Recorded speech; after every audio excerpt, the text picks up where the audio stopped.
Hi, I'm Shane with etrailer.com. Today we're going to be taking a look at, I'm going to show you how to install the CURT Class 3 trailer hitch receiver on our 2013 Ford Taurus.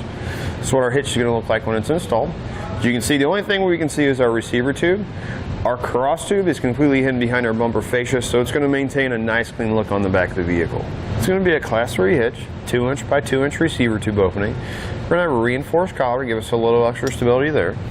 Hitch pin hole is going to be 5/8 inch in diameter. We're going to take a standard 5/8 hitch pin. Hitch pin and clip does not come with this hitch, however it can be found here at etrailer.com. We're going to have rolled steel style safety chain loops. You can see we have very large openings. It's going to accommodate different size safety chain hooks. As far as our weight capacities go, we're going to have a 400-pound max tongue weight, which is a downward pressure on the inside of the receiver tube, 4,000-pound gross trailer weight, which is a trailer plus a load included. I always recommend checking the owner's manual of your vehicle to make sure the vehicle can withstand that amount of weight. You're going to pick the lowest number between the vehicle and the hitch. You cannot use weight distribution with this hitch, and CURT's going to require the use of stabilization straps for any non-wheeled loads. Now let me give you a few measurements to help you when deciding on any hitch mount accessories that you may need, such as a bike rack, a ball mount, or cargo carrier. From the center of our hitch pin hole to the outermost part of our bumper is going to be about 6 1/4 inches. This number is important for any of those hitch mount accessories that may fold up against your vehicle. From the ground to the top innermost part of our receiver tube is going to be about 12 inches. This number is important for any of your hitch mount accessories that may require a little bit more ground clearance. Now let's show you how to get it installed.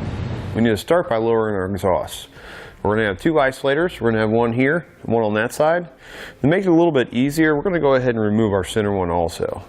Good idea. Take some soapy water, silicone spray, anything like that to lubricate the isolators to help them slide off the brackets a little bit easier. Take a pry bar. You want to work those off.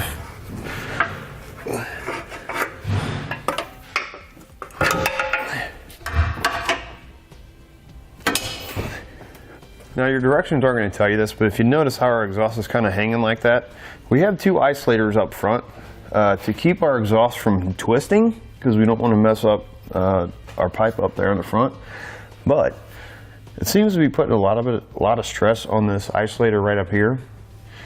And the one up there in the front, it's taking that and it's pushing it up like this. So I'm going to use a strap, and I'm just going to hook it between, I like doing it from the springs. And this is all we're doing is just helping support and taking some of that tension off up there in the front. Like that. Then we need to remove our exhaust brackets from our frame rails. Driver's side bolts are going to be a little bit smaller than our passenger side. Driver's side, 10 millimeter.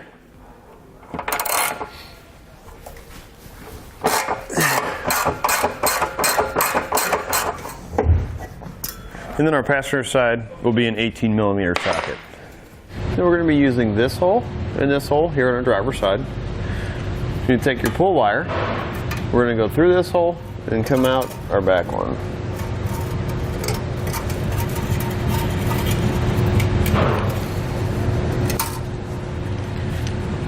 Spacer block looks like that. Put it on, push it up into the hole after you put it on your wire. Then you're going to take a carriage bolt and we're going to thread it onto our wire. It might be easier if you push the head side up first. And you're going to pull it out of the hole. Then, for our next hole, go ahead and take your hardware and put it onto your pull wire. We're going to do it backwards this time. We're going to push our bolt up into the hole, then our spacer block, and pull it down like that. And then for our passenger side, we're only going to be installing this back one. We're going to have a couple little fasteners here on our lower fascia. We need to remove those for now. Just take a plastic trim panel tool, screwdriver, something like that, and we're just going to work it out just like this.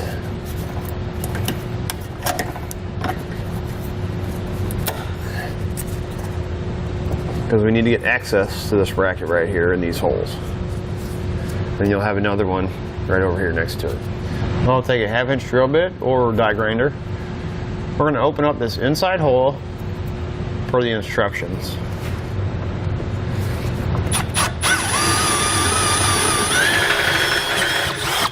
We're going to do that same thing on the other side. With an extra set of hands, we'll get our hitch into place.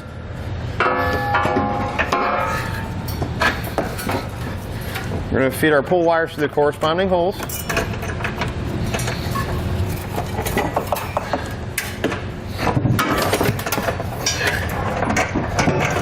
Remove your pull wire, and we'll put on a flange nut.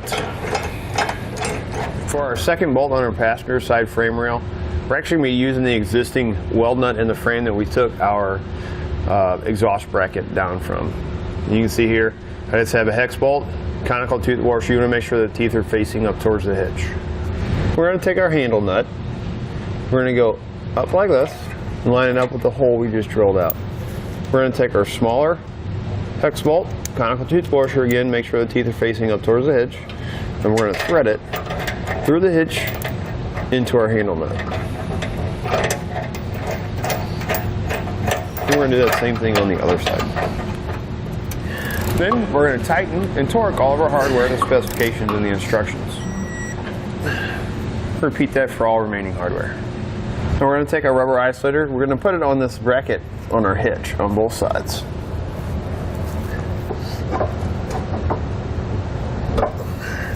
That. Then we'll do the same thing on the other side. So we're going to take this that we've took out. We're going to have a hole right there on the side of your hitch, or in the bottom. And reinstall it just like that. That's going to reattach your lower fascia. Once you've tightened and torqued all your hardware to the specification and the instructions, you can go ahead and reinstall your exhaust.